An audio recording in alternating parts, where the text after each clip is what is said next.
Good evening. My name is Kyle Moore, and today I will be discussing the court case of Plessy versus Ferguson.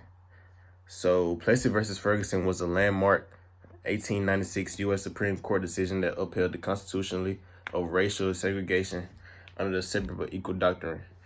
The case stemmed from an 1892 incident in which an African-American train passenger, Homer Plessy, refused to sit in a car for blacks.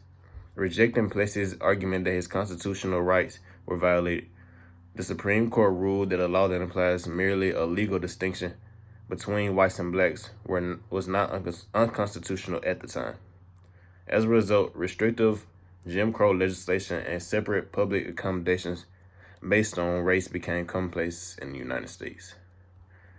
Southern blacks saw the promise of equality under the law embodied by the 13th, 14th, and 15th Amendments, which were added to the Constitution, which receded quickly and returned to disenfranchisement and other disadvantages as white supremacy reasserted itself across the Deep South. Florida actually became the first state to mandate segregated railroad cars in 1887, followed in quick succession by Mississippi, Texas, Louisiana, and other states across the Bible Belt by the end of the century. As Southern blacks witnessed with horror the dawn of the Jim Crow era, members of the black community in New Orleans decided to mount a resistance. At the heart of the case that became Plessy versus Ferguson was a law passed in Louisiana in 1890 providing for separate railway carriages for the white and colored races, which stipulated that all passenger railways had to provide these separate cars, which should be in equal facilities. Homer Adolph Plessy, who agreed to be the plaintiff in the case aimed at testing the law's constitutionality, was of mixed race. He describes himself as 7/8 Caucasian and 1/8 African American blood. On June 7, 1892, Plessy bought a ticket on a train from New Orleans bound for Covington, Louisiana, and took a vacant seat in a whites-only car. After refusing to leave the car at the conductor's insistence, he was arrested and jailed.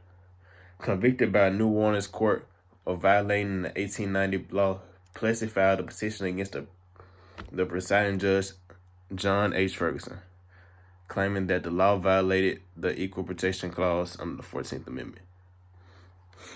Over the next few years, segregation and black disenfranchisement picked up pace amongst the South and was more tolerated by the North. Congress defeated a bill that had given federal protection to elections in 1892 and nullified a number of Reconstruction laws on the books. Then, on May of 1896, the Supreme Court delivered its verdict in Plessy versus Ferguson, in declaring separate but equal facilities unconstitutional on intrastate railroads, and the court ruled that the protections for the 14th Amendment apply only to political and civil rights, like voting and jury service, not social rights, which was sitting in the railway car of your choice. In this ruling, the court denied that segregated railroad cars for blacks were necessarily inferior, and the separation of the two race stamps the colored race with a badge of inferiority. If this is so to be, if it is not by reason of anything found in the act, but solely because of the color races choose to put that construction upon it.